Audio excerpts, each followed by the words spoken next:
রব্বুল আলামিন আমাদেরকে এমন একটি মহতী মাহফিলে বসার সুযোগ করে দিয়েছেন। এমন একটি মাহফিলে বসতে পেরে আপনারা সকলেই খুশি না? খুশি।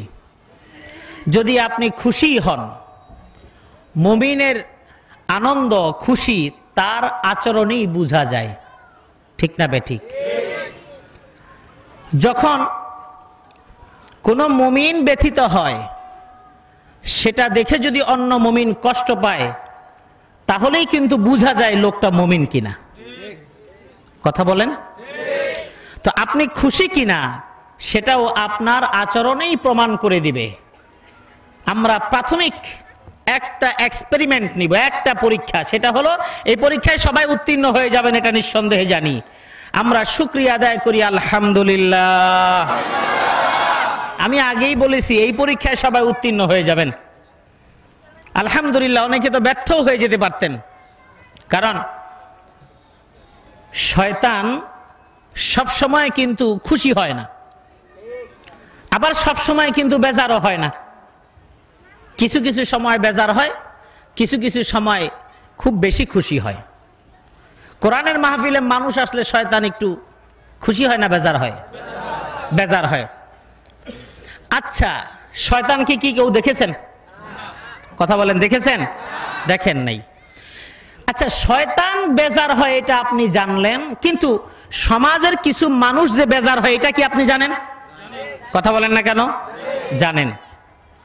তাহলে কোরআনের মাহফিলে লোক আসলে বেজার হওয়া এটা হলো শয়তানের গুণ। আপনারা কথা না বললে তো হবে না। কোরআনের মাহফিলে লোক জমায়েত হোক, কোরআনের কথা মানুষ শুনুক, এটা হলো শয়তানের মনে খুব কষ্ট লাগে, সে বেজার হয়, তাই না? আমরা কিন্তু শয়তানকে দেখি নাই, কিন্তু আমরা বুঝতেছি শয়তান বেজার হয়। তাহলে যারা কোরআনের মাহফিল করতে দেয় না, আমতা আমতা করে, অনুমতি দিবে কি দেবে না কলম নাড়াচাড়া করে উপর দিয়ে, এমন লোক আছে না নাই? জোরে বলেন, আছে না নাই? ওনারাও কিন্তু মুসলমানের বাচ্চা, ঠিক না বেঠিক? মাঝে মাঝে মসজিদেও যায়, যায় না? যায়। মুসলমানে রিনিউ করার জন্য পাসপোর্টের একটা মেয়াদ আছে, মেয়াদ আছে না? 5 বছর পরে এই মেয়াদটাকে আবার রিনিউ করা লাগে। আমাদের সমাজেও এমন কিছু ব্যক্তিবর্গ আছে, ওনারা মসজিদে মাঝে মাঝে যান মুসলমানিত্ব রিনিউ করাবার জন্য। এমন মুসলমানিত্ব যারা রিনিউ করান, তাদের অনেকেই কিন্তু চায় না সমাজে তাফসির মাহফিল হোক। আপনি মাহফিলের জন্য কিছু সহযোগিতা চাইতে যাইবেন, বলবে কি শুরু করছো তোমরা, আবার রাস্তা নাই, ঘাট নাই, মাঠ নাই, কি গলির মধ্যে একটা তাফসির মাহফিল, দরকার আছে কোনো? আমি কেউ মনে করবেন না হুজুরকে এই জায়গার কিছু বলছে নাকি, না। মাহফিল করতে করতে এখন মোটামুটি সব অবস্থা বোঝা হয়ে গেছে। ওয়াজ মাহফিলে কালেকশনের জন্য গেলে চট উঠাইয়া বাজারে দোকানদার চটটা উঠাইয়া নিচ থেকে খুঁজে অপারেশন করা টাকা কোনটা আছে, যেই টাকার অপারেশন একে একে 3 বার হয়েছে। ওপেন হার্ট সার্জারি একবার, বাইপাস একবার, বুঝছেন নাকি? ওপেন হার্ট সার্জারি মাঝখান দিয়ে ফারে, ঠিক কিনা? ওই টাকার মাঝখান দিয়ে 2 টুকরা উপর দিয়ে প্লাস্টার মারা, এটা হলো ওপেন হার্ট সার্জারি করা টাকা। কথা বলেন না কেন? আপনারা কথা না বললে তো আমার কথা আসবে না। আসবে? গ্যালারিতে দর্শক না থাকলে ফুটবল খেলা জমে না। দেখেন তো, আপনারা তো মিরপুরেরই বাসিন্দা। এক সময় এই শেরেবাংলা স্টেডিয়ামে ফুটবল খেলা দেখার জন্য, মোহামেডান আবাহনীর খেলা দেখার জন্য বহু দূর থেকে এই শেরেবাংলা স্টেডিয়ামে মানুষ জমায়েত হয়েছে। সেটা সেই 90 দশকের কথা বলছি। সেই শেরেবাংলা এখন ফুটবল হয় না। যেখানে ফুটবল হয় ওই জায়গায় কিন্তু এখন মানুষ নাই, মানুষও নেই। ফুটবলারের পায়ে বোট আছে ঠিকই, কিন্তু ফুটবলারের ফুটবল খেলা নাই। কথা বলেন না কেন? এজন্য আপনারা কথা বলবেন। টাকার প্রথম অপারেশন হলো ওপেন হার্ট সার্জারি, 2 নাম্বার হলো বাইপাস। বিভিন্ন রাস্তায় যাওয়ার জন্য বগুড়া মাহফিলে ঢুকবো, আমি বললাম ড্রাইভার সাহেবকে যে এখানে তো খুব ভালো ভালো দই আছে, নিয়ে যাই। বলে হুজুর এদিক দিয়ে তো যাওয়া যাবে না, আমরা বাইপাস দিয়ে যাই। তো বাইপাসের ফজিলত কি? বলে বাইপাস দিয়ে গেলে যানজট থাকবে না, একদম অল্প তাড়াতাড়ি সময়ের মধ্যে, অল্প সময়ের মধ্যে আমরা আমাদের জায়গা মতো পৌঁছতে পারবো। তার মানে হলো এইরকম যেই রাস্তার এরকম আছে সেটা একটু সাইড দিয়ে ঘুরে বাইপাস করে দিল। এই প্রথমটা হলো ওপেন হার্ট সার্জারি, পাকার মাঝখান দিয়া পুরা ফাড়া কস্টেপ লাগানো। দ্বিতীয়টা হলো এই কোনা চলে গেছে বাঁকা হইয়া বাইপাস সার্জারি করে, এটা হলো 2 নাম্বার সার্জারি। 3 নাম্বার আরেকটা সার্জারি মনে করেন মাঝখান দিয়ে পিত্তথলির পাথর, এটা মনে করেন ফুটা করে উঠাইছে মেশিন দিয়া। কথা বলেন না কেন? এই জন্য ওই জায়গায় দেখবেন পুরা পুরা দাগ ফুটা ফুটা হয়ে গেছে, ওইটারও কোন রকমে আঠা উঠা লাগাইয়া কোন রকমে। এবার বলছে বাতিজা আসছো ভালো কাজের জন্য, আসলে কি করি দেখো বেচা কিনা তো নাই। ওর কথা শুনলে মনে হয় বাড়ির জমিন একটু বিক্রি করে ওরে দিয়ে আসি, ঠিক না ঠিক? এই লোকটার কাছেই জানতো দেখি যে আইবো ল্যাংরা জরিনা গান গাইতে আইব, লেংরি জরিনা গান গাইতে আইব। লেংরি জরিনারে দেখার জন্যই বলবে যে ভাতিজা স্টেজের আশপাশে একটু বহা যাইব না? চাচা আপনি কি কোন, বয়স তো আপনার কম হয় না, এখনো কি এই শখ আছে? আরে বাবা এই শখ নাই, একটু দেখতাম আর কি। আছে না নাই? জোরে বলেন আছে না নাই? তো লেংরি জরিনার গান দেখার জন্য তখন আর কস্টেপ মারা 3 অপারেশন করা টাকা কিন্তু বের করবে না, কসকসা 500 টাকার নোট স্টেজের কোনায় হইলো আমার একটু বসার জায়গা করে দিস, কারণ দূর থেকে বুড়া হয়ে গেছে, চোখে এখন ভালো মতো দেখি নাগের মতো। এজন্য দূরে বইয়া দেখা যাবে না, স্টেজের কোনায় আশপাশে বসলে একটু জরিনারে দেখা যাবে, আরো অনেক কিছু দেখা যাবে, ঠিক না ঠিক? এই সমস্ত কারণেই কিছু মানুষের অন্তরের মধ্যে কোরআনের মাহফিলের প্রতি তাদের জ্বালা ধরে, ঠিক না বেঠি?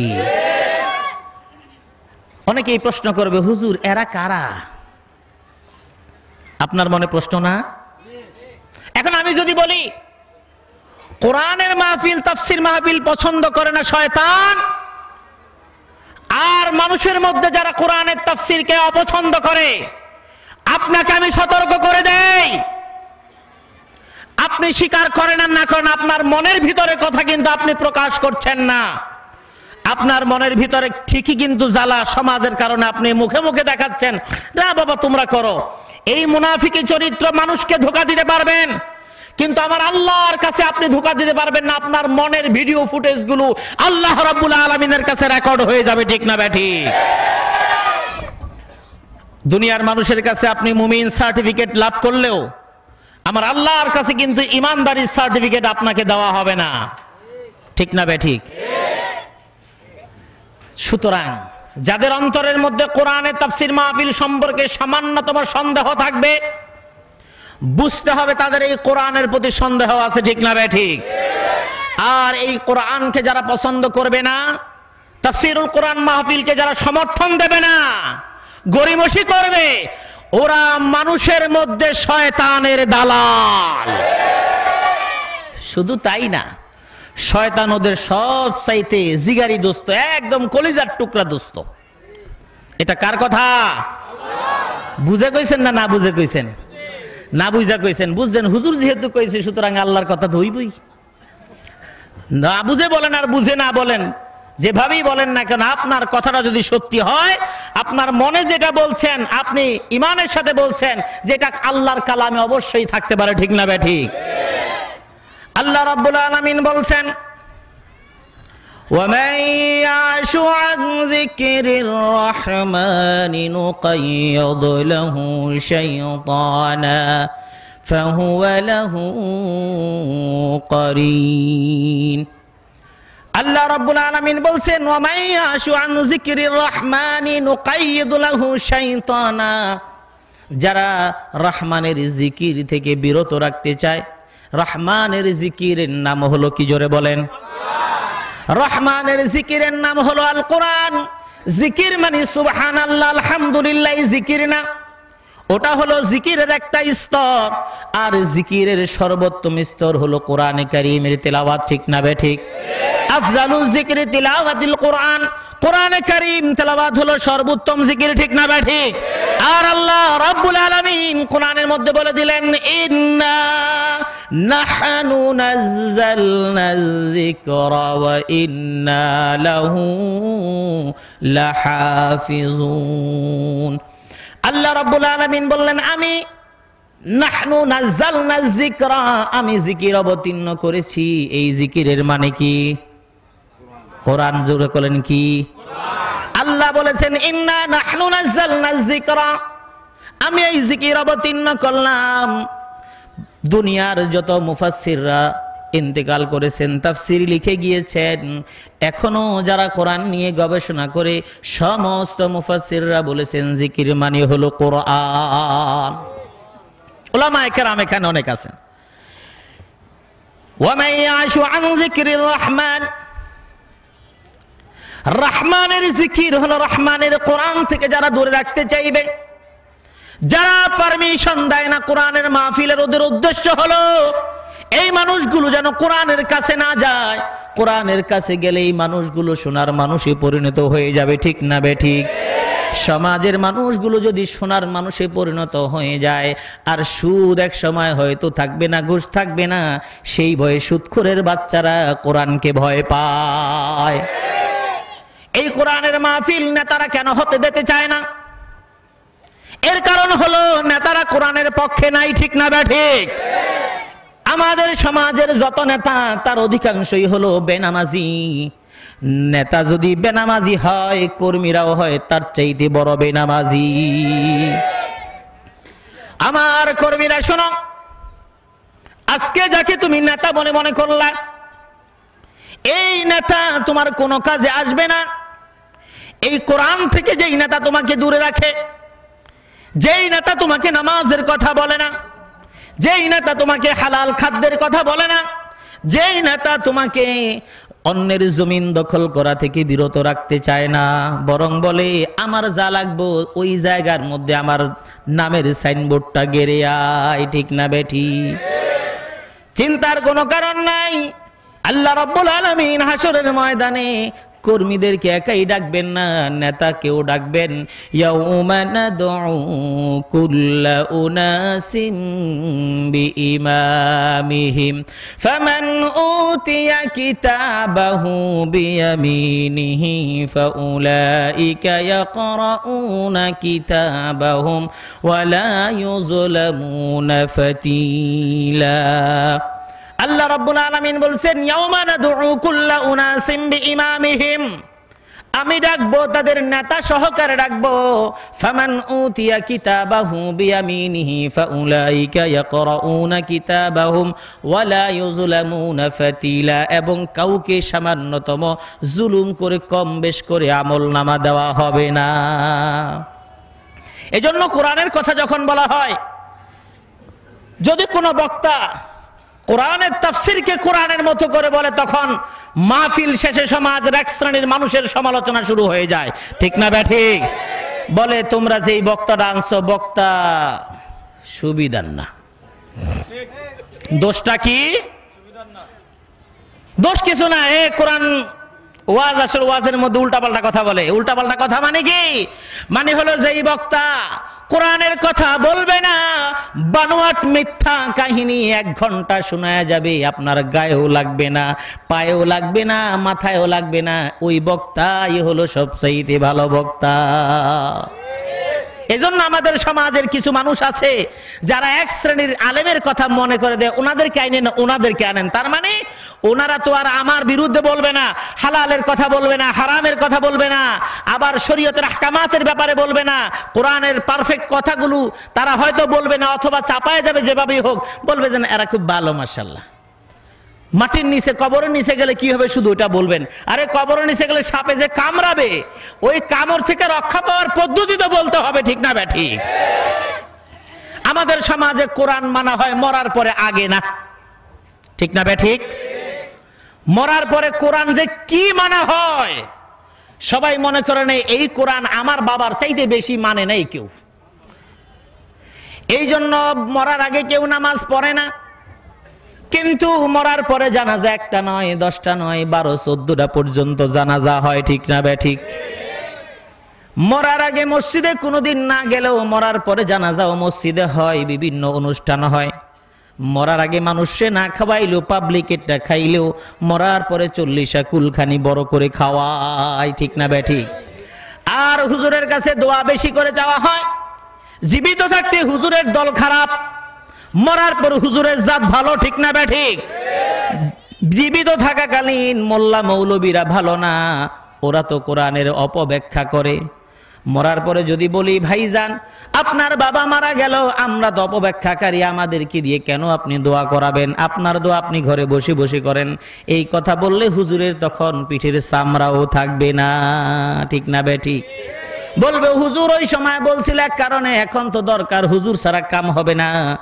আবার ভাইরা এই জন্য মরার আগে কোরআন নাই, মরার পরে বেশি কোরআন লাগে, ঠিক না বেঠিক? আল্লাহর নবী বিশ্ব নবী বলছেন ইউশিকু আয়াতি আলান নাসি জামানুন লা ইয়াবকা মিনাল কুরআনি লা ইয়াবকা মিনাল ইসলামি ইল্লা ইসমু ওয়া লা ইয়াবকা মিনাল কুরআনি ইল্লা রাসমু মাসাজিদুহুম আমিরাতুন ওয়া হিয়া খারাবুম মিনাল হুদা। একটা সময় এমন আসবে, আশঙ্কা করছি, যেই সময় এই কোরআন ইসলাম শুধুমাত্র নামে বাকি থাকবে, আর বাস্তবে পাওয়া যাবে না, ঠিক না বেঠিক? ইসলাম সমূহ নামে পাওয়া যাবে।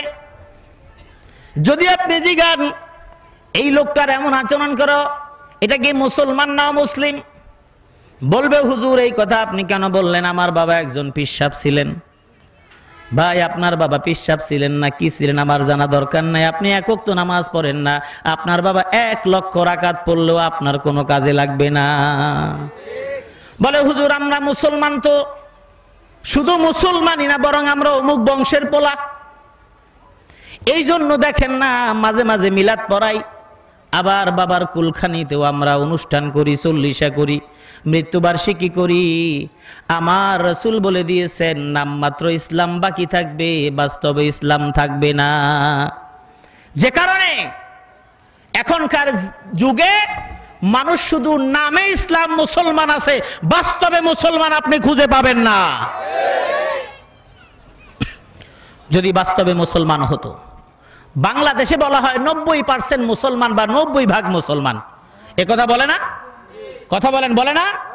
90 ভাগ মুসলমানের দেশ বাংলাদেশ। 90 ভাগ মুসলমানের দেশ যদি বাংলাদেশ হতো, তাহলে আমার পার্শ্ববর্তী দেশের মায়ানমারে হাজার হাজার নিরপরাধ মুসলমানদেরকে জবাই করে টুকরা টুকরা করে যখন সাগরে ফেলে দেওয়া হয়, এই 90 ভাগ মুসলমানের দেশ কিভাবে চুপ করে বসে থাকে? তার মানে হলো 90 ভাগ যা পাচ্ছেন তা খাঁটি মাল না। ভেজালের বাজারে চকচকা মোরকের মুসলমানে ভরা, পিওর মুসলমান বাংলাদেশে একেবারেই কম, ঠিক না বেঠিক? যারা পিওর মুসলমান তাদের অন্তরের মধ্যে ব্যথা লাগছে। আল্লাহর নবী বিশ্ব নবী বলছেন তুমি মুমিন কিনা তখন বুঝবা যখন কোন মুমিনের কষ্ট হবে, আর কষ্ট দেখে তোমারও কষ্ট লাগবে।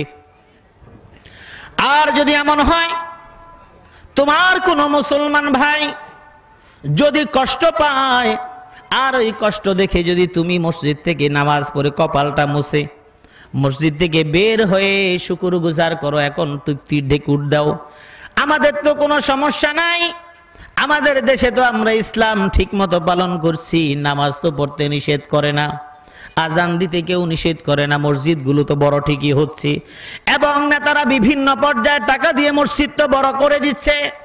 এই করাটাই কোনো ইসলামের কোনো নিদর্শন নয়। আমার নবী বিশ্ব নবী বলেছেন ইসলাম যেমন নামের উপরে বাকি থাকবে, ওয়ালা ইয়াবকা মিনাল কুরআনি ইল্লা রাসমু, কোরআন বাকি থাকবে রসুম রাওয়াজের মধ্যে। আর মসজিদগুলোর অবস্থা কি হবে? মাসাজিদুহুম আমিরাতুন ওয়া হিয়া খারাবুম মিনাল হুদা, মসজিদগুলো সুরম্য হবে, মার্বেল হবে, টাইলস হবে, এসি হবে, কার্পেট হবে, সব কিছু হবে। আমার নবী বিশ্ব নবী যখন মসজিদে নববীতে নামাজ পড়েছেন, আল্লাহ রাসূলের সাহাবীরা বলেছেন আমরা দেখলাম রাআইতুহু আসারুত্তিনি ওয়াল মা, আল্লাহর নবীর কপালের মধ্যে পানি এবং মাটি তথা কাদার আমি চিহ্ন দেখতে পেলাম। তার মানে আল্লাহর নবী সেজদা যে দিয়েছেন পানি এবং মাটি মিশে কাদা হয়ে গিয়েছিল, ওই জায়গায় সেজদার চিহ্ন কপালের মধ্যে আছে। আল্লাহর নবীর যুগ পরবর্তী যুগে মানুষের মসজিদগুলো কাঁচা ছিল, মানুষের ঈমানটা পাকা ছিল। বর্তমানে মসজিদগুলো পাকা হয়েছে, ঈমান হয়ে গেছে কাঁচা। এই জন্য আল্লাহর নবী বিশ্ব নবী বলেছেন মাসাজিদুহুম আমিরা, মসজিদগুলো বড় হবে। ওয়াহিয়া খারাবুম মিনাল হুদা, মসজিদ বিশাল বড় বড় মসজিদ, জুমার আগে হুজুরের কাছেই স্লিপ চলে যায়, হুজুর উল্টা পাল্টা কোনো আলোচনা করবেন না।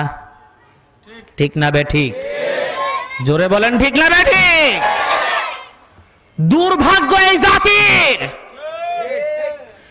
যে আলেম 14টা বছর কোরআন এবং হাদিস নিয়ে চর্চা করলো, ওই আলেমকে ডিক্টেট করে মূর্খ যারা কোরআন এবং হাদিস সম্পর্কে জানে না।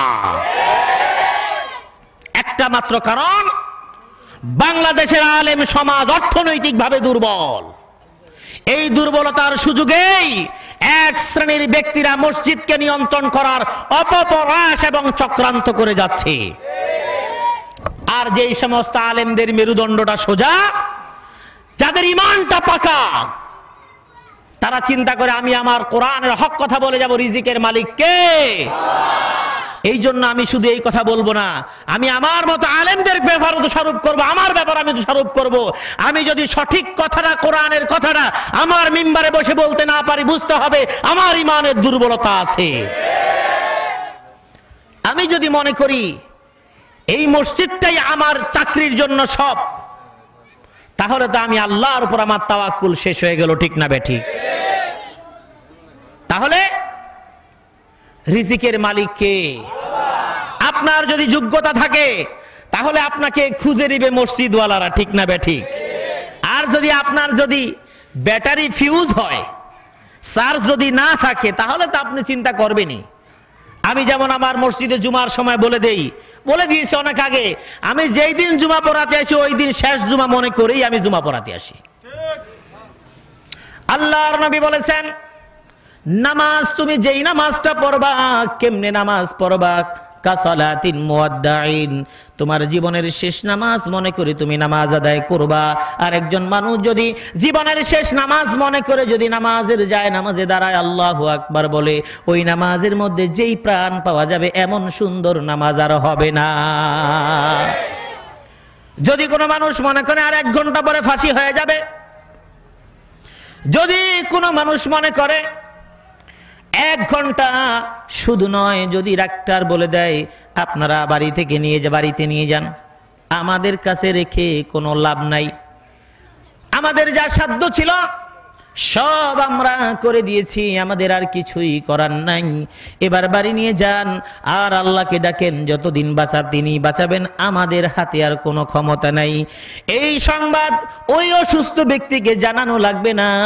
ওই অসুস্থ ব্যক্তিকে যখন হাসপাতাল থেকে নিয়ে আসা হবে, আর বাড়ির মানুষগুলো যখন তার কাছে গিয়ে কোনো কঠিন কথা বলবে না, বাড়ির কোনো সমস্যার কথা বলবে না, বাড়িতে কি ঘটে যাচ্ছে তাও বলবে না, এবং ভালো মন্দ কোনো কিছুই জানাবে না, পরামর্শও করবে না, বরং সবাই শুধু আদর সোহাগ করবে আর শুধু জিজ্ঞেস করবে কি খাবেন, কোনটা আপনার ভালো লাগে।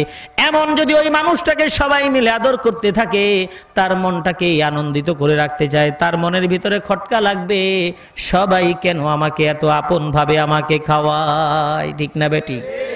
তার মনের ভিতরে সংশয় জাগবে, হয়তো এমন কোনো বিষয় আছে আমাকে বলে না, আমি হয়তো বেশি দিন বাঁচবো না। সেজন্যই আমার সাথে আমার স্ত্রীও কোনো বিষয় নিয়ে তর্ক করে না, আমার সন্তানরাও কোনো কিছু আমার কাছে আবদার করে না, আমার পরিবারের কেউ আমার কাছে কোনো কিছু চায় না।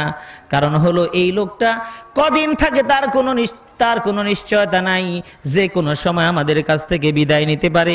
এই লোকটার মেজাজটা, এই লোকটাকে কষ্ট দিয়ে কোনো লাভ নাই। ঠিক না বেঠিক? ওই মুহূর্তে লোকটা যদি বুঝতে পারে হয়তো আমার সময় শেষ হয়ে যাচ্ছে, আমি তো আর বাঁচবো না, ওই লোকটার কাছে যদি সুন্দরী রমণী এনে দেওয়া হয়, সবচেয়ে সুন্দরী রমণীও তার কাছে এসে দেওয়া হয়, ওই লোকটার কাছে ওই রমণী সামান্যতম মনের ভিতরে ঢুকতে পারবে না। ঠিক না বে ঠিক? এর কারণ হলো ওই লোকটার অন্তরের মধ্যে আল্লাহর ভয় এমন করে ঢুকে গিয়েছে, যে কারণে এই মুহূর্তে কবরের চিন্তা ছাড়া আর কোনো চিন্তা তার মধ্যে নাই।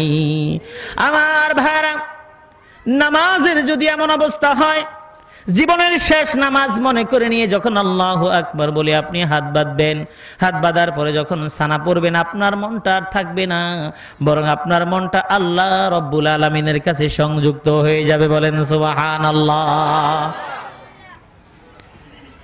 এক মনিব বাজার থেকে গোলামকে ক্রয় করে আনলেন।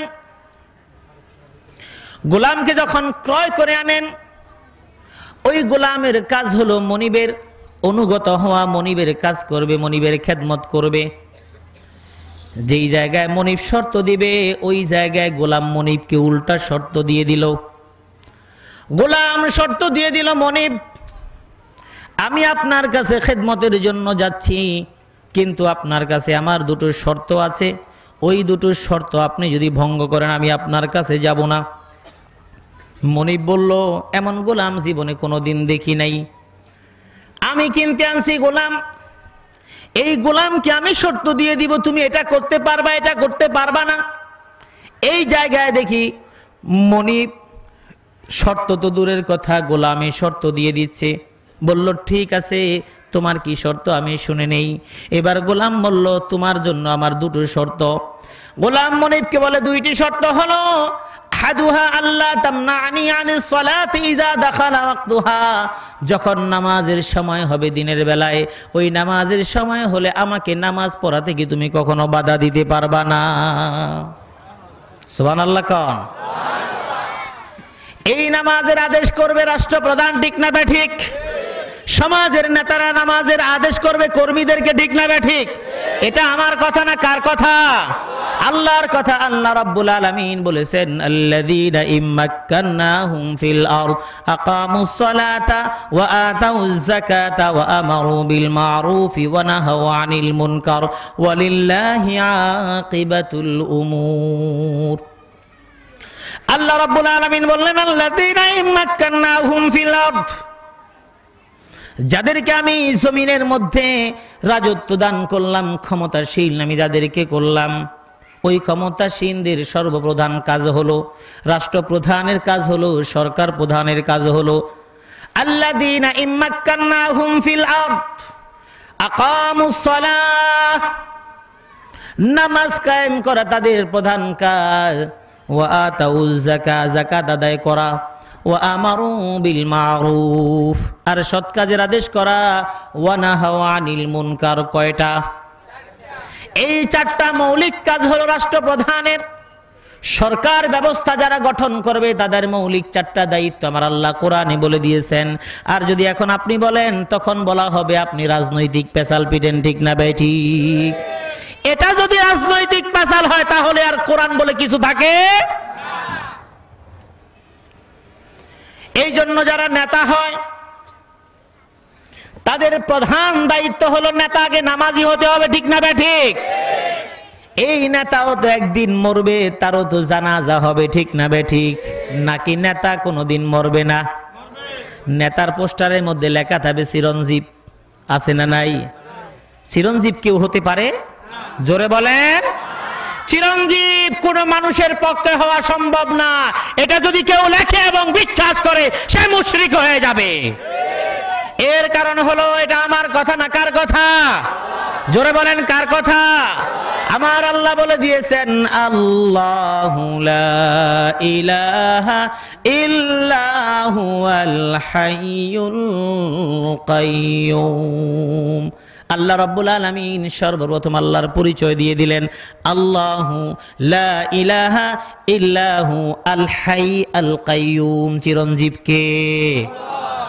যদি আল্লাহ চিরঞ্জীব আর আমিও যদি চিরঞ্জীব হই তাহলে আল্লাহর আমি সমান সমান না? নাউজুবিল্লাহ। কথা বলেন আপনি? এটা কি আমার কথা না আল্লাহর কথা? যদি কিছু বলতে হয় আল্লাহরে যায় বলেন আপনি। আমার লগে পেছাল পিটা লাভটা কি আপনার? আপনি মরার পরে তো আল্লাহর কাছে সরাসরি কথা বলার সুযোগ পাবেন। সরাসরি কথা বলার মানে কি? তার মানে মরার পরে তো আসবে, তো আপনার কাছে আসবে না? হাতুর বাড়াল যা আছে সব নিয়ে তো আসবে। ওই জায়গায় আপনার যা বলার বলেন, প্রতিবাদ যা করার দরকার, মিছিল যা করার, অনশন যা করার দরকার ওই জায়গায় করেন আপনি। ঠিক না বা ঠিক? বাহাদুরি জমিনের উপরে দেখান, জমিনের নিচে যায় এলাম, দেখা যাবে বাহাদুরি কার কতখানি। এই জমিনের উপরে বাহাদুরি দেখানোর ক্ষমতা আল্লাহ আপনাকে দেন নাই, কিন্তু আপনি যা দেখাচ্ছেন সম্পূর্ণ আপনি অন্যায় করছেন, জুলুম করছেন, অহংকার দেখাচ্ছেন। ঠিক না বে ঠিক? ক্ষমতার অহংকার আছে না নাই? টাকার অহংকার আছে না নাই? শক্তির অহংকার আছে না নাই? জনবলের অহংকার আছে না নাই? আছে না? এই অহংকার আপনি দেখালেন আর বললেন হুজুর কই আমি অহংকার দেখাইছি? অহংকার তো মুখে বলে না, আচরণে বোঝা যায় আপনি অহংকার দেখাচ্ছেন কিনা। আপনি যখন মসজিদে হুজুরকে বলেন হুজুর এটা স্যার আপনি বলতে পারবেন না, বোঝা গেল আপনার ক্ষমতার অহংকার দেখায়া হুজুরের মুখটাকে আপনি বন্ধ করে দিতে চান। তাফসীর মাহফিল আপনার কাছে সম্মানের জন্য আপনার কাছে গেল, ভাইজান তাফসীর মাহফিল করা দরকার, আপনি কি বলেন? আপনি দিতে চান না, আমতা আমতা করেন, এটাও আপনার অহংকার। আপনার শরীর স্বাস্থ্য আপনার চাইতে মোটা মোটা মানুষ দুনিয়ার আগে ছিল। ঠিক না বে ঠিক? কত মানুষ আপনার চাইতে ক্ষমতাশীল ছিল, তাদেরকেও আল্লাহ ধরাশায়ী করে দিয়েছেন। কোন মানুষকে সামান্যতম সুযোগও দেয় নাই। আপনার মতো সলিমদ্দি কলিমদ্দি পাত্তাও পাবে না, কিছুই করা লাগবে না। রাস্তার মধ্যে চলার সময় মাথাটা চক্কর দিয়ে রাস্তায় পড়ে যান, উঠে দেখবেন হাত লড়াতে পারেন না, পাও লড়াতে পারেন না। ঠিক না বেঠি? বর্তমানেও অনেক বড় বড় হোমরা সোমরারা কিন্তু বিছনায় পড়ে আছে, পত্রিকায় কিন্তু খবর তাদেরটা দেয় না। ঠিক না বেঠি?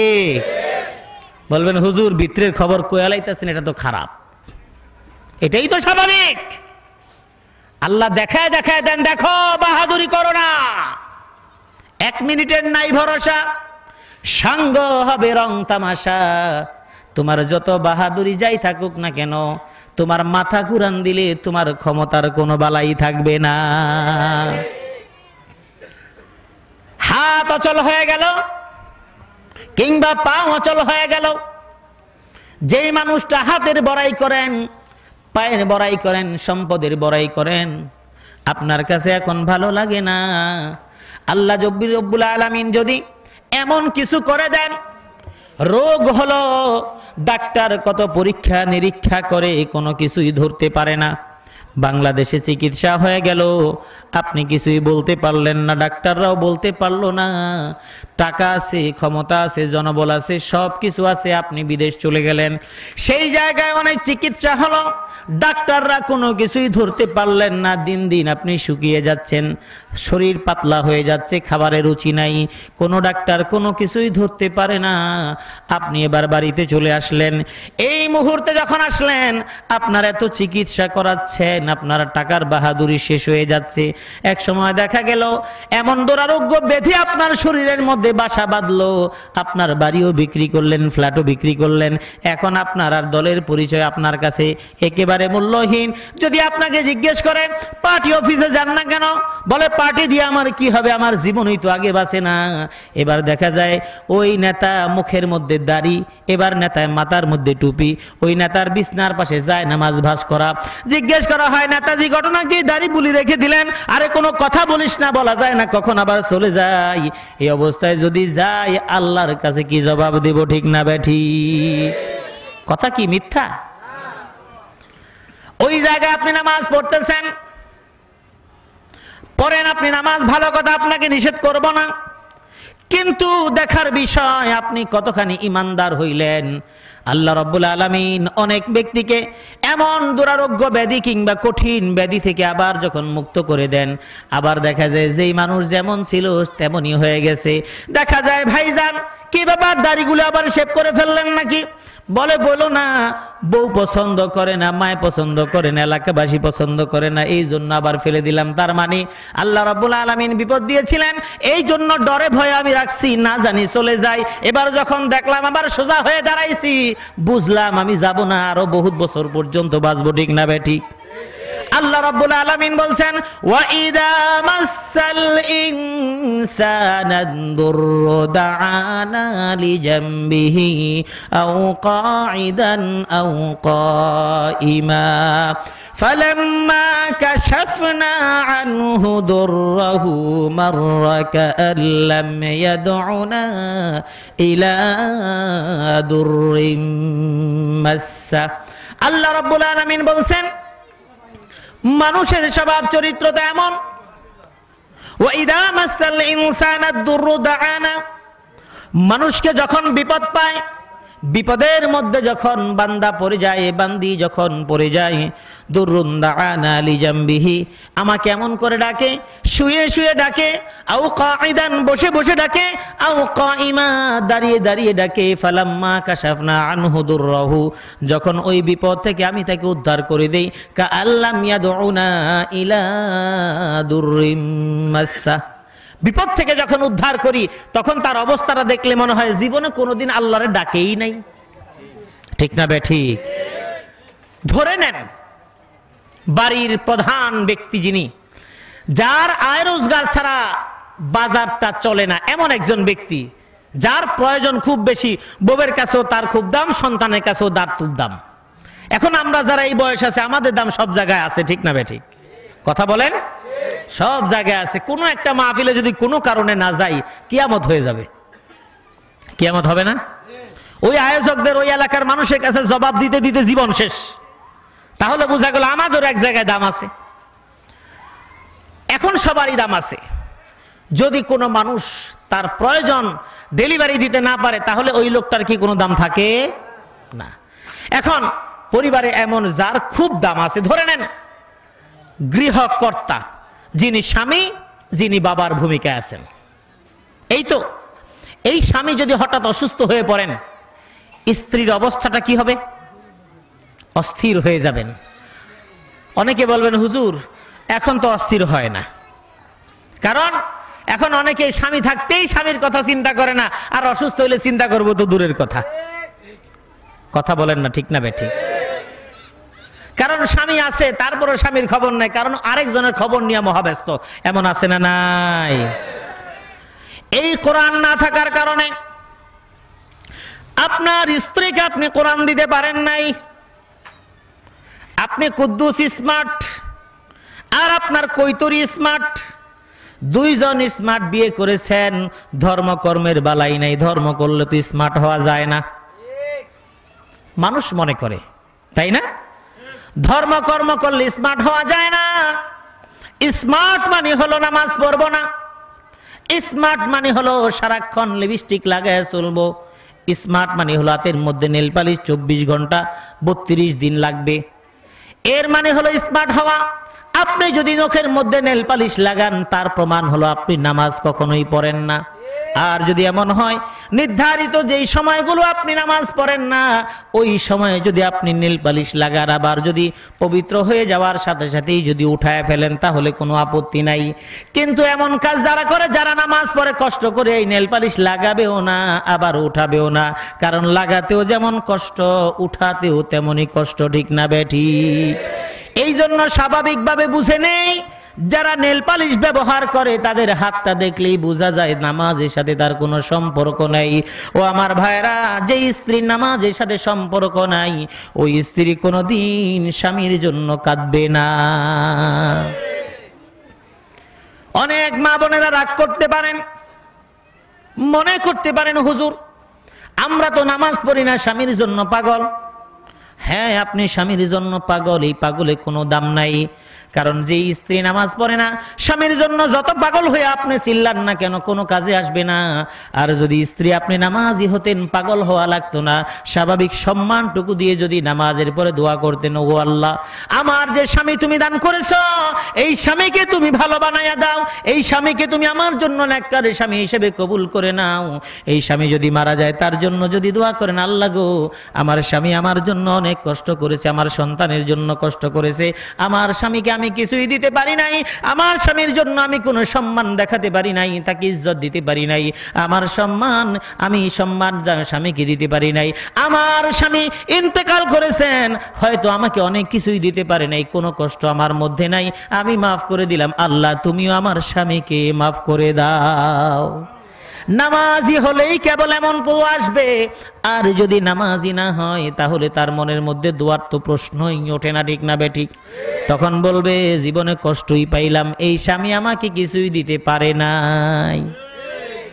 এই জন্য ভাইরা, ওই স্ত্রীকে যদি আপনি কোরআন দিতে পারেন, আপনার স্ত্রী কোরআন পারে না, আপনিও কোরআন পারেন না, আপনি কোরআন কোনোদিন পড়া প্রয়োজন মনে করেন নাই, ছোটবেলায় কোরআন শিখেছেন, এখন একটু টানা টানা রমজান মাসে একটু পড়েন, সারা বছরে খবর নাই, আপনি পড়লেন সোয়াব পাইলেন, কিন্তু সোয়াবের জন্য কোরআন নাজিল হয় নাই। সোয়াবের জন্য শুধুমাত্র কোরআন নাজিল হয় নাই, যে কোরআন পড়বার সোয়াব কামাইবে এই জন্য কোরআন নাজিল হয় নাই। যদি তাই হতো তাহলে কোরআনের বিধানগুলো দিয়ে মানুষ নামাজ আদায় করতো না, ঠিক না বেঠিক? যেহেতু কোরআন নাজিল হয়েছে মানুষের জীবন বিধানের জন্য, আর ইমাম সাহেব নামাজ পড়ান, মুক্তাদিরা নামাজ পড়ে ওই কোরআনের কথাগুলোর কারণে। আকিমুস সালাতা ওয়া আতাউজ যাকাত, বিভিন্ন জায়গায় আকিমুস সালাহ বলা হয়েছে, ওই আয়াতের কারণে, ওই নির্দেশের কারণে আমি নামাজ পড়ি, আপনি নামাজ পড়েন, শুধুমাত্র সওয়াবের জন্য কোরআন নাজিল হয় নাই। কেন নাজিল হয়েছে? আল্লাহ রাব্বুল আলামিন সূরা ইব্রাহিমের শুরুতে বললেন, আলিফ লাম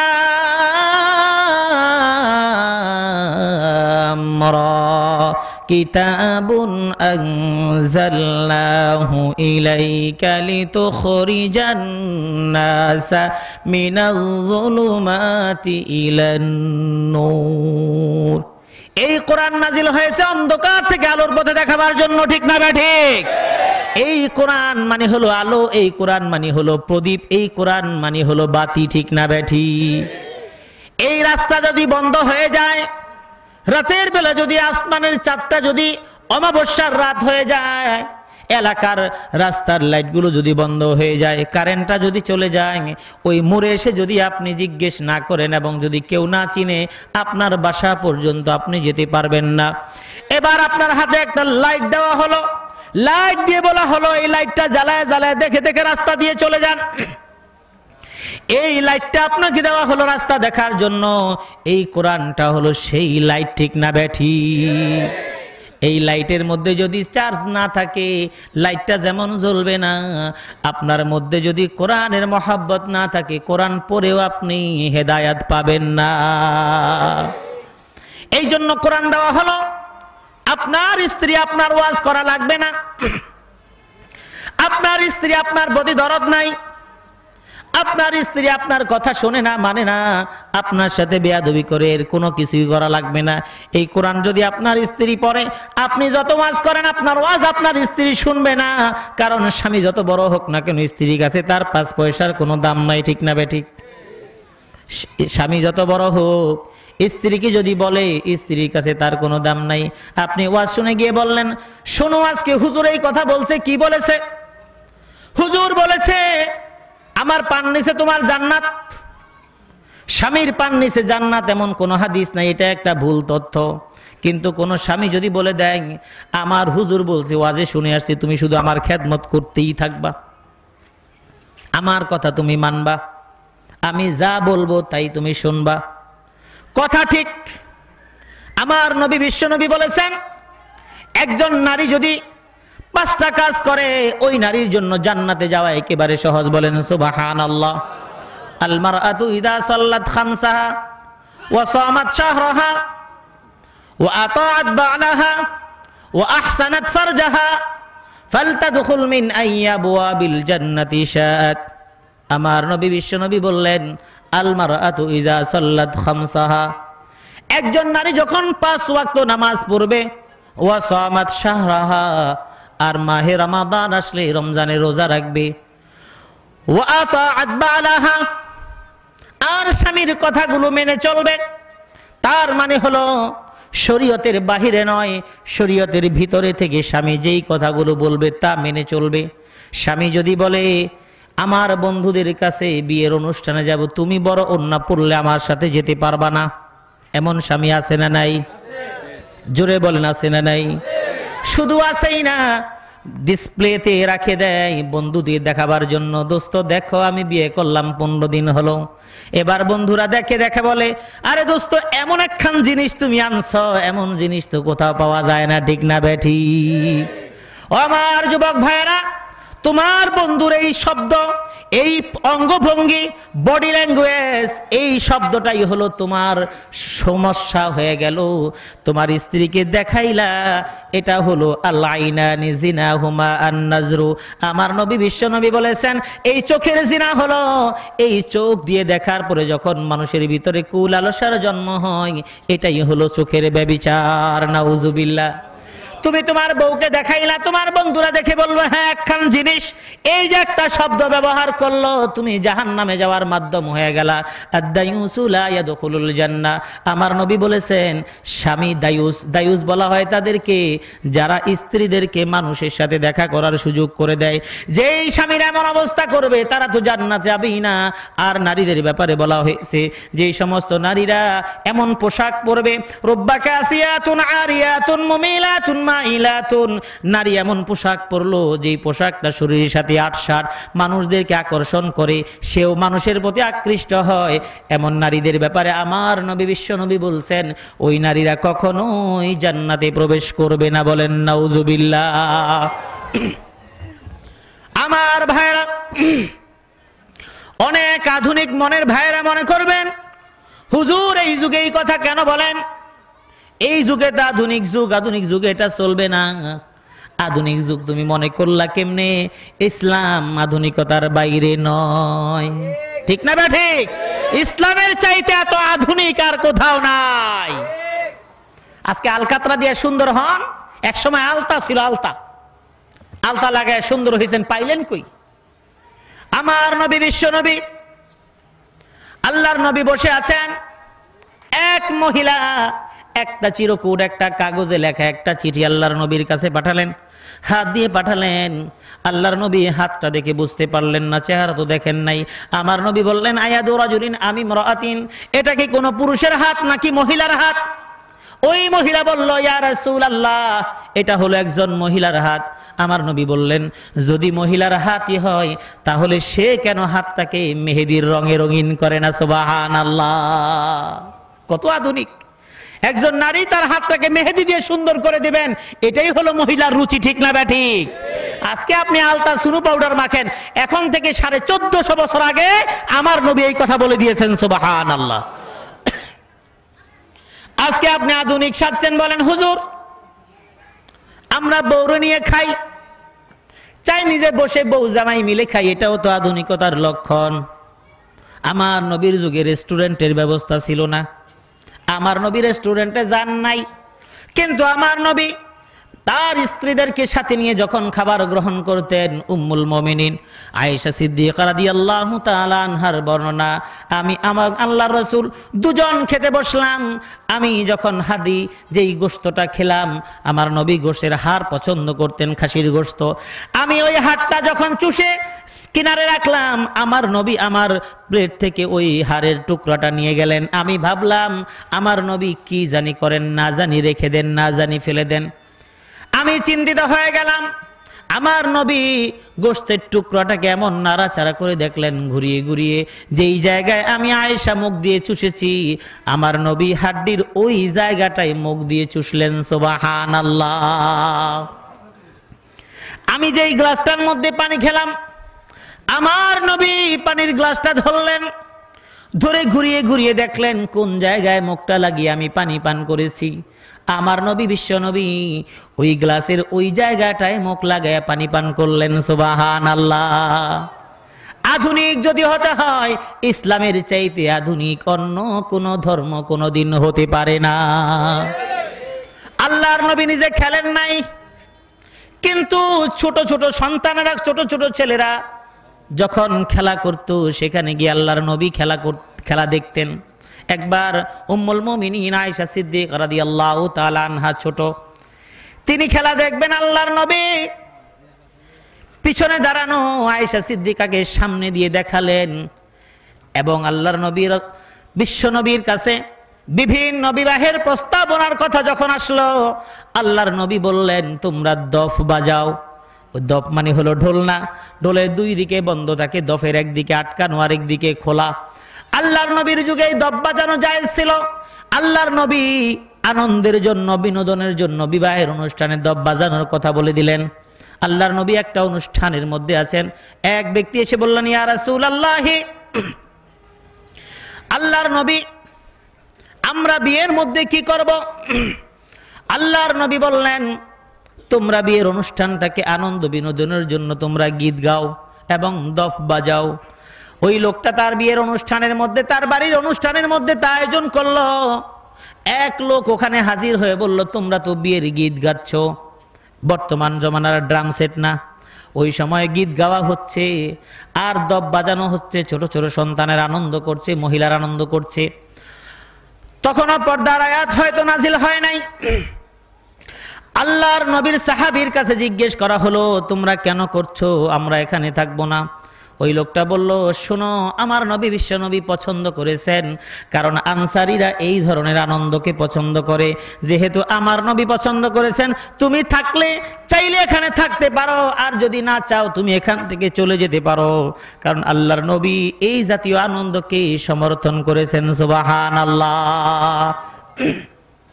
তবে আমাদের দেশের প্রচলিত ডিজে পার্টি না, আবার এটা শুনে আবার উল্টা বুঝে বলবেন হুজুর বলে গেছে, এমন করা যায় না। আমাদের দেশের ডিজে পার্টি মেয়ের গায়ে হলুদ, মেয়ের গায়ে হলুদের জন্য সাজানো, তিনি সেজে আছেন, আর ভাড়া করা কিছু যুবক ছেলে আনা হলো। ভাড়া করা বললাম এই জন্য ছেলের পক্ষ বরের পক্ষের বন্ধু বান্ধবরা আসলো, তাদেরকে ভাড়া করে, গাড়ি ভাড়া করে নিয়ে আসা, এটাই হলো ভাড়া করা। এই বন্ধু বান্ধবদেরকে নিয়ে আসা হলো। একটা মেয়ে কনে সেজে বসে আছে। যুবক তোমার কতটুকু রুচিবোধ, তোমার যে বউ হবে সেই বউয়ের গালের মধ্যে যুবক যুবক ছেলেরা সে হলুদ মাখায়া যায়, আর প্রত্যেকটা হারামের গুনাহ তোমার আমল নামায়, ওই মেয়ের মা বাবার আমল নামায়, এই অনুষ্ঠান যারা আয়োজন করছে সকলের আমল নামায় যাবে। বলেন নাউজুবিল্লাহ। তোমার যদি ওই মেয়েটাকে যদি গায়ে হলুদ দিতেই চাও, তাহলে ছেলে ভাড়া করার কোনো প্রয়োজন নাই। মহিলা কি সমাজে মরে গেল নাকি? রাস্তায় গেলে মহিলার কারণে হাঁটতে পারি না, মার্কেটে গেলে পুরুষ খুঁজে পাওয়া যায় না, মহিলা ছাড়া আর কেউ নাই, ঠিক না বেঠিক? এত মহিলা, সংসদের প্রধান মহিলা, রাষ্ট্রের প্রধান মহিলা, বিরোধী দলের মহিলা, সব দলের প্রধান মহিলা আছে না নাই? এত মহিলা, মহিলাদের কারণে মহিলারা বলে পুরুষের জ্বালায় নাকি তারা থাকতে পারে না। নারীবাদী নারীরা বলে পুরুষতান্ত্রিক সমাজ ব্যবস্থা, পুরুষতান্ত্রিক সমাজ ব্যবস্থা মানে পুরুষরাই সব নিয়ন্ত্রণ করে, তাদের মাঝে আমরা আছি। কিন্তু গায়ে হলুদের বিয়ের, গায়ে হলুদের সময় এই পুরুষতান্ত্রিক সমাজের পুরুষগুলোকে কেন ডেকে আনেন?